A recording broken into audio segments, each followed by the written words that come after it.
কপালে তোর খাইটা মারি, কপালে তোর খাইটা মারি। আরে যখন ছিল টাকা করি, যাইতাম কত নানির বাড়ি। হাতে নাই মুঠ টাকা করি, এখন আমি কি যে করি, কপালে তোর খাইটা মারি। মনে সুখে গান গাইতে গাইতে কোন থেকে আসতেছ? ভাব ধরে 3 মাস আগে না বিদেশে গেলা আরে হা, দুঃখের কথা কইতে গেলে ভাই অনেক টাইমের দরকার। ধরনের শিখ পাইছো জোনা কি শিখ? আচ্ছা বিদেশ থেকে শুট করে আইসা পড়তেছ। তাইলে শুনেন, ঘটনা কি সম্পূর্ণ শুনবেন নাকি একটু করে শুনবেন?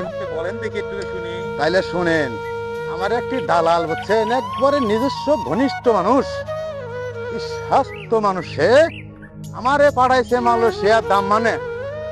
আচ্ছা নামাইন হই ভাই, আপনার নগে তো দেখা হয়ে গেল। স্ট্যান্ডে হাইডা আসল লাগলো ভাই, একটা ভ্যান নাই, কোনো গাড়ি নাই, কিচ্ছু নাই। মনের সুখে দাদা, মনের সুখে গান গাইতেছি ভাই, আপনারা মাইন্ড করেন না। মনের ভিতরে যে কষ্টটা ভাই, এই কষ্টটা নিয়ে ভাই মনের আনন্দে গান গাই গেছে। আপনি শর্ট করে বলুন তাড়াতাড়ি। আচ্ছা বলতেছি, এই সারা হারাম দাদা করছে কি, আমারে মালয়েশিয়ার দামান পাঠাইছে ভাই। সারাটা দিন মনে হয় ছাগল ঢাউন লাগে, ঠাডা ভরা রোদ, আমার যে শোয়ার জন্য জায়গা দিবে সেও জায়গাটা বন্ধ নাই।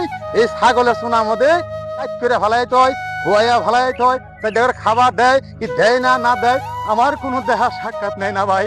আমার দুঃখে আমার মাথা